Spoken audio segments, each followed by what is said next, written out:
The She'eres Yisroel of Vilednik. In the village of Kila in Russia, there lived a righteous couple, Rabbi Yosef the Malamed and his wife Paragita. Rabbi Yosef would go from village to village teaching Torah to little children.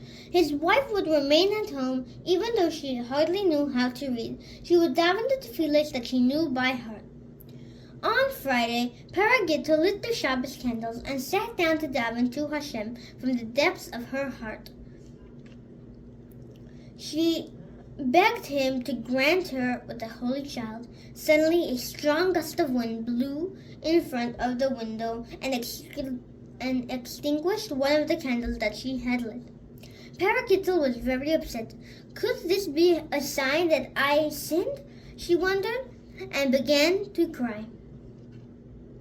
But then, miraculously, the candle suddenly flickered again and continued to burn as long as the other did. In the year 5549, the righteous couple's prayers were answered and a holy baby boy was born to them. They named him Yisroel Dov. Yisroel Dov was a brilliant and good-hearted child. When he was a young child, both of his parents passed away. He was left entirely on his own. Their one and only thing that gave him comfort was learning Torah. He learned throughout the day and night so that he would not feel how alone he was. When he was only 13 years old, he was already called Elul, genius of Kitala. Besides being a tremendous Talmid Chacham, the young genius also behaved with great holiness. It was clear to all that he was a great tzaddik, and even the leaders of the generation sent people to Rabbi Yisroel Dov to receive his brachos. Eventually, he became the world-renowned Rabbi Yisroel Dov of Vilednik. Stefan was riding his horse between the dense trees, humming to himself happily. Every so often he noticed an animal passing near him. He would stop his horse, aim his gun, and kill the animal. Stefan enjoyed hunting. As a hobby, he did not need the animals that he killed for any special reason. For him, hunting was a game. One time, Stefan expertly shot an animal from afar.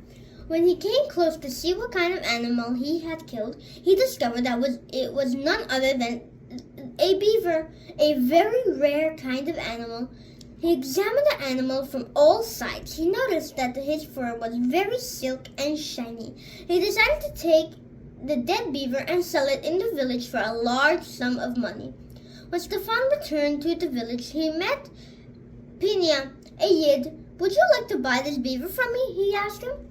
Pinya examined the beaver's fur and noticed that it indeed was very special fur. He knew that beaver's fur was in a high demand, but at the same time hard to find. He was sure that he could buy from Stefan and then sell it for much more, thereby earning a nice profit. Pinya hurried to pay for the beaver's fur before Stefan had a chance to raise the price. It wasn't long before word spread that Pinya was in possession of a very high-quality beaver's fur.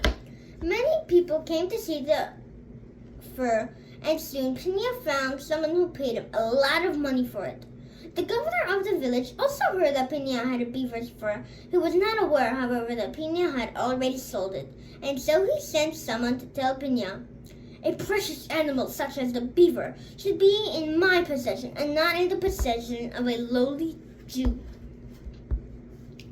Send it to me at once." When Pinya heard this, his heart trembled in fright. "Please tell your master that I have already sold the beaver. I did not know that he wanted it." The governor's face became red in anger when he heard the reply. "Liar!" he screamed. "The beaver is in the possession of the Jew. I will not accept any excuses. If you don't send the beaver to me within 1 month, I will throw you and your family out of the village." Pinya's face turned pale when he heard the governor's response. He tried with all his might to find a person who had bought the beaver, but was unsuccessful. 3 weeks passed. In another week, Pinya was expected to hand the beaver over to the governor. What should he do? Pina could find no rest. He knew that the governor would expel him from the village. He and his family would be left without a home and without a source of livelihood. When his friends saw his distress, they advised him, go to the holy Rebbe of Vilednik, seek his advice, and request a bracha from him. Pina accepted his friend's suggestion and set out to Vilednik on that very same day. As soon as he entered the Rebbe's room, he broke down in uncontrollable sobs. I am in great sorrow, he cried, and then proceeded to tell the entire story to the Rebbe. The Rebbe heard him through and then said in reassuring tones, go to the village governor and give him a pack of sugar instead of the beaver. A pack of sugar? Asked Pina in bewilderment. Would the governor agree to accept sugar instead of a precious beaver?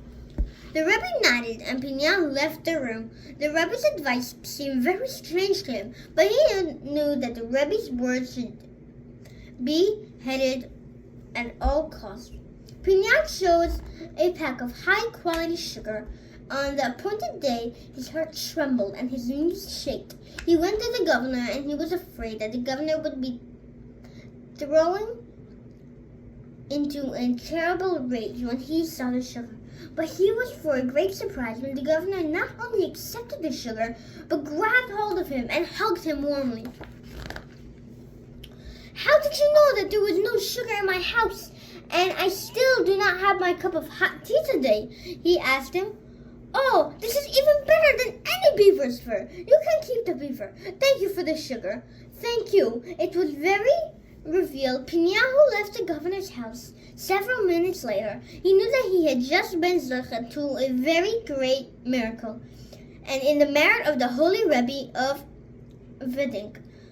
On the 20th of Teves, 5610, the holy tzaddik departed from this world. He left behind no children. His beloved Talmidim collected all his Divrei Torah and completed a sefer, which they called the Shiras Yisroel. Even after his passing, many people merited salvation in his holy merit. Thousands of people came to daven at his kever and benched him to have intervened on their behalf in Shamayim.